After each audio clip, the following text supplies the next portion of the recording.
An environmental crisis coupled with a food crisis. The drought in Zimbabwe is rife and has resulted in a poor harvest. For many, the choice is limited. Some are forced to eat at the distribution center like this one in Bikita, near the capital Harare.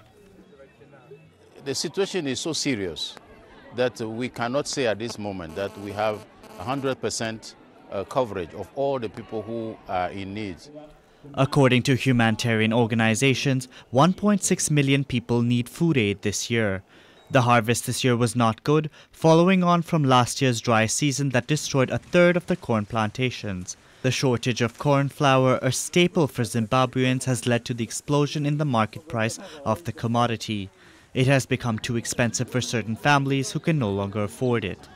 The government has said it was unaware of the risk of a food shortage that threatens the country, a country that has lived through droughts for the past decade. The reasons for this food crisis are many. Certain are pointing fingers to the agricultural reform of the 2000s. The reform aimed to expropriate land from white farmers to redistribute it to black Zimbabweans.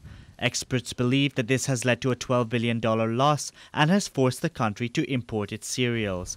Others believe this food crisis is due to changes in the climate. Between floods and repeated droughts, it is difficult for farmers to achieve a good harvest. In response, the authorities have decided to put in place a food security program taking into account the variations in the climate, a temporary initiative deemed necessary. This program helps to fight against famine because when you have nothing, you're given a bag of 50 kilograms, which lasts 3.5 months. In addition to the World Food Programme, Harare has asked neighbouring Zambia for 150,000 tons of corn.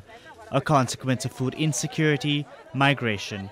Young people flee to find agricultural labour work in South Africa or Botswana.